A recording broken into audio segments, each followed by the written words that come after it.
Similarly, friends, in case of services, Section 13 of IGST says how place of supply shall be determined if one of the either service provider or the service receiver, one of them is out of India. So, if service provider is in India and recipient is out of India, we simply say it's export of service. And export of service is exempt from GST. There is no tax on export of service.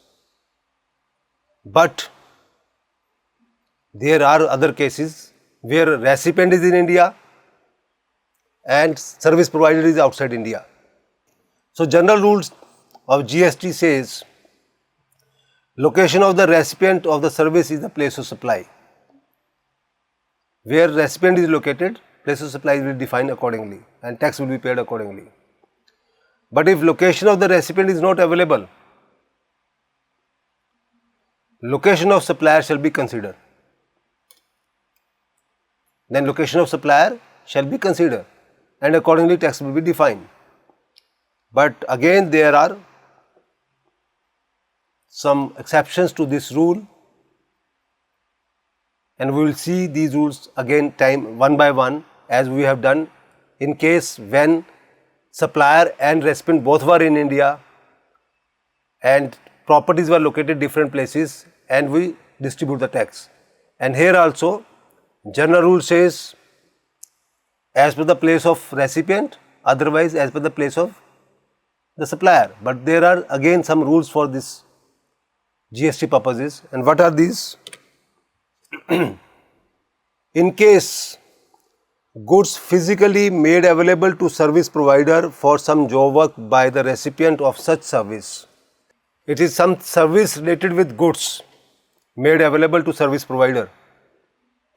So, where the service is actually performed is the place of supply and accordingly tax will be charged. So, in given example, ABC from Mumbai placed an order of repair of a machine in its plant at UAE. ABC is a company in Mumbai having its plant in UAE and they given an order to XYZ in UAE for some repair purpose. XYZ instructed its dealer in Mumbai. Their dealer is also in Mumbai only, in Dubai only, to get the machine repaired. After repair, XYZ raised invoice to ABC in Mumbai. It's not an import of service because machine is repaired in UAE by a person in UAE, though the recipient is in Mumbai. So, no GST shall be applicable. Second case, goods physically made available to service provider for some job work by a recipient of such service in India and exported after repair. So, in previous case, goods were in Dubai only, there was no movement of goods to India, but in this case, goods have been made available to job worker for some job work or for some repair purpose in India. Goods has been moved into India. So, it says as per second proviso of section 13 subsection 3 or subsection A of section 13, we have to read it very carefully. If goods temporarily imported into India for repair purpose and exported after such repair shall be an export of service as recipient of such service is outside India. So, the goods which has been repaired in India by Indian service provider for a person who is sitting outside India. So, goods came to India, get repaired and went out again. It is export of service, means it is a repair service which has been exported. So, it can be exempted export. If such service is provided through internet or electronic mean, place of supply shall be location of such goods. So if you have such type of goods which have been got repaired through online system and goods are already there outside India, then again it's an export of service. So in case of international transactions, we are supposed to deal with these transactions very carefully, because in general rule export of service and export of goods are exempted from GST. But at the same time we have to understand if it is really an export. So we have to refer export of goods and export of services definition under section 2 of CGST Act or IGST Act. If export of services or export of goods really comes under the definition what it is defined under law, only then we will say export of service or export of goods are exempted from GST, because otherwise tomorrow department may ask me to pay GST along with interest and penalty also. So we have to be very careful while deciding whether a particular transaction is export of service or not by referring relevant sections. Friends, other cases, if services provided to an individual by a service provider, but one of them is out of India, either service provider is out of India or service recipient is out of India. If services are provided to an individual or to his representative which require his physical presence as recipient of the service, place of supply shall be the place where actual service is provided. Let's understand it with this example. Mr. A came from UK for his wellness treatment. Any treatment, physical health problem is there. He came from UK to India for the treatment or for maybe training purposes, maybe some beauty treatment or such other services, whatever it is, and avail such services in India, and service provider provides such services in Delhi. It will not be an export of service. CGST or SGST shall be charged, because services are provided to a person who was physically present in Delhi from UK for treatment by a service provider who was also present in Delhi and a registered person in Delhi. So revenue will go to Delhi's government. Friends, again, immovable property. So services related to agent, accommodation, guest house, clubs, as we read in previous section also. So here it says, in all such services, place of supply shall be location where such property is situated. Because in case of import of services, export of services, as we know that export of services are exempted from GST. So if we made any service as export of service, we will not pay GST. But tomorrow if it is fixed or it is proved by a department that it is not export, they will ask you for a GST. And at that point of time, we will be in trouble. So without going in vague or without having any rough idea, we should not follow law. We have to be careful whether while deciding whether it is a actual export of service or not. So here Mr. Singh from Toronto hired XYZ designers, an architect from Mumbai. Mr. Singh is living in Toronto, Canada. They hired one interior decorator from Mumbai, architect, to have drawings for their ancestral property in Punjab, that is Hoshiarpur. So XYZ designer would raise invoice to Mr. Singh by charging IGST as property is located in Punjab. Service provider is in Mumbai. Property is in Punjab. It is interstate transaction, though Mr. Singh is from Canada, but IGST shall be charged and will be paid. And we cannot say it is export of service because it is related with immovable property, and immovable property is located in India. Consumption of services in India, in Punjab, so revenue will go to Punjab government.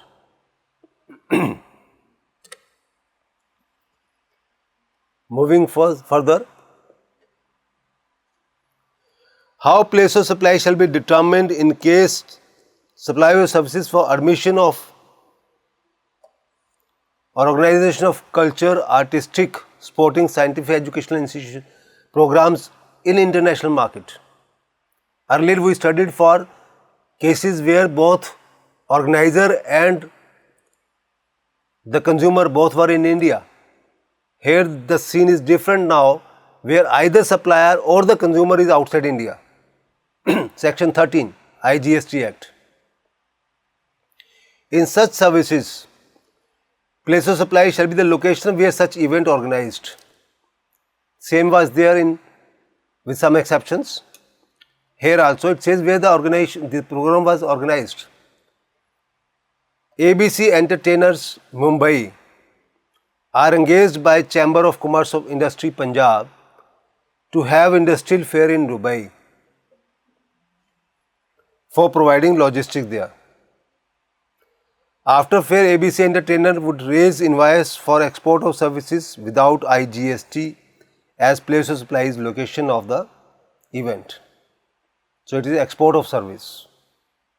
How place of supply shall be determined in case of services mentioned in section 13 subsection 3, 13 subsection 4, 13 subsection 5, which we have gone through in previous slides, in taxable as well as non-taxable territories.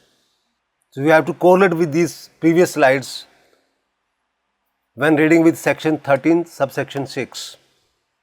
Taxable territory, where tax is applicable.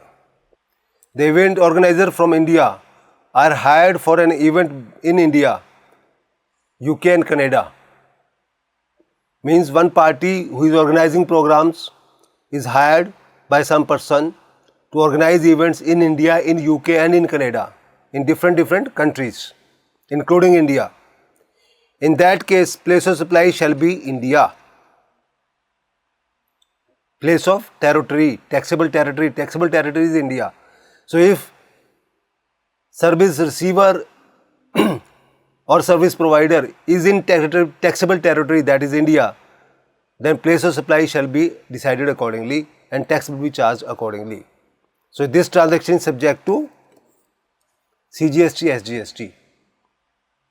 And if India is not there, only supposed to be, this event was supposed to be organized in UK and Canada, then no GST was applicable. Similarly, friends, place of supply, so I gave you example of railway advertisement and radio advertisements. So same rules will be applicable over here. You have to go through these rules whenever you have such type of cases in your hand. In case of banking, financial institutions in international market. Earlier we studied about local market when recipient and provider both are in India, but here if bankers are in India, the customer is in outside India, then what? Place of supply service provided by banking shall be the location of the supplier. So if banker is in India, then place of supply shall be accordingly decided and tax will be charged. Further, place of supply shall be determined in case of supply of service by intermediary service provider. This is a very interesting section, section 13 subsection 8. Intermediary services means agent, means a person is an agent who is providing services to one supplier or manufacturer in China and getting procure order from India for that particular person, and based upon that China manufacturer supplying goods to Indian buyers. So this is the intermediary services by an agent sitting in India, procuring goods, procuring orders for China manufacturer.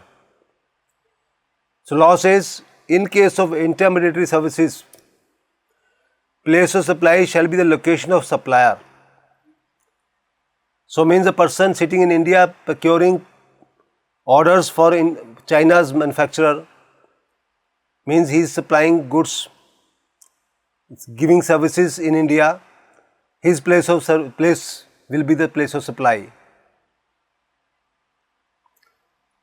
So ABC from Pune provides services to get orders from Indian market to a manufacturer in China and gets commission of 1% on the sale order executed.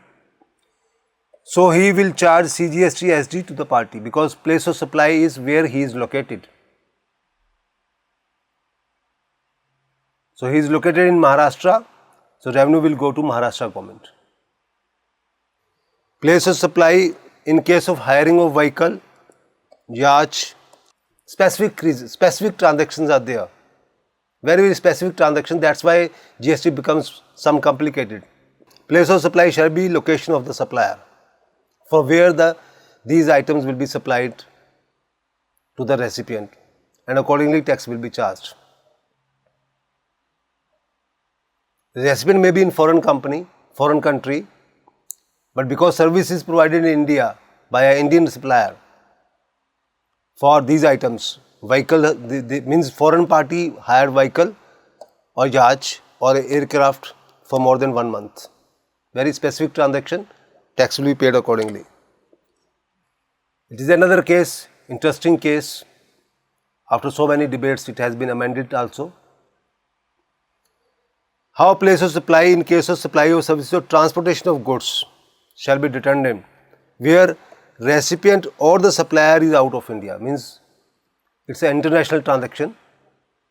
So friends, it got amended, this section 13 subsection 9 got amended with effect on 30th September 2023 recently.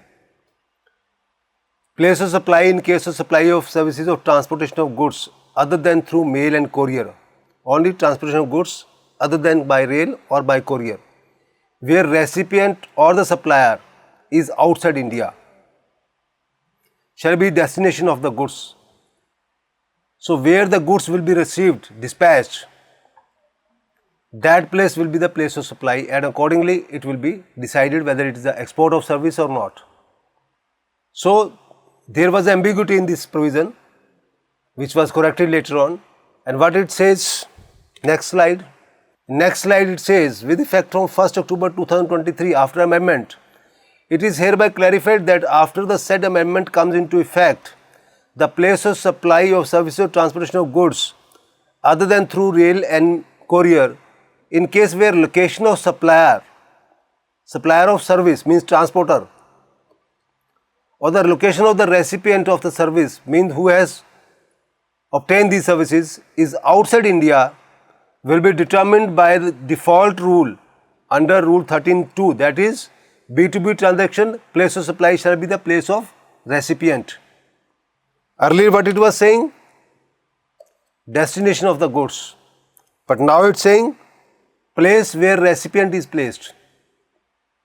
So accordingly, in cases where location of recipient of service is available, the place of supply of such service shall be the location of recipient of the service, which is a general rule of GST, where if it is a B2B transaction, the recipient place is the place of supply, means consumption is done at that particular place, so accordingly tax will be charged and IGST or CGST SGST will be paid. Where location of the recipient of service is not available, in ordinary course of business, the place of location of the supplier shall be the place of supply. Similarly, in case of passenger transportation international transactions, shall be location where passenger embarks the conveyance for continuous journey. That place will be the place of a person boarding at Delhi for UK, though aeroplane is coming from New Zealand, from where the passenger embarks journey. Services provided to passenger on board a conveyance in international market. On aeroplane, food is served. Place of supply shall be location where first scheduled point of departure of the conveyance. The same type of rule which was in section 12 of IGST Act. Similar rule. online information and data access retrieval services, because internet has no boundaries. So location of the recipient and the service provider has to make it sure that tax is paid, because it will be an import of services. Online gaming, these are all already on online gaming, so no boundary of the countries are there in internet. So any supplier of online gaming not having any establishment in taxable territory, that is India, shall pay IGST on such services, because it will be an import of services.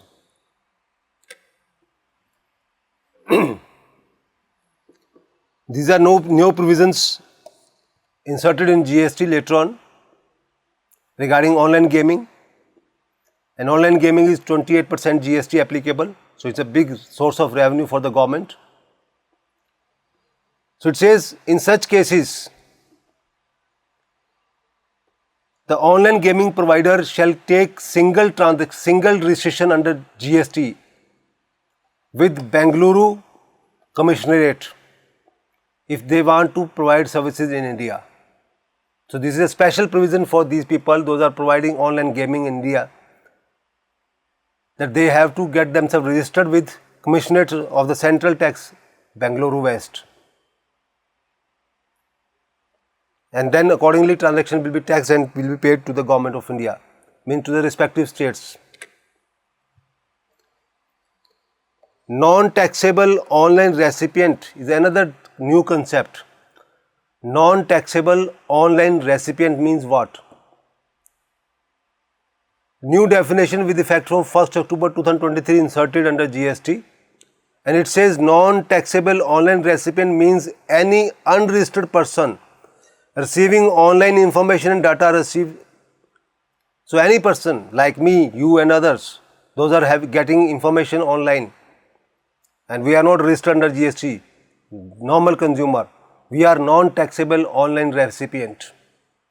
So these are recent provisions inserted in the GST. As I told you, the GST is frequently being changed because business transactions are so complex.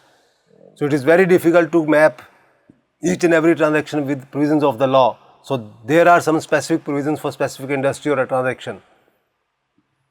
We have to act accordingly. So whenever we are studying GST, we have to be very careful and we must understand each and every business transaction. Theoretical part will not give you the idea. The more you will go into the business transactions, the more you will understand business transactions, it will be easy for you to understand the GST law. It will be easy for you to appropriately implement GST in the business activities.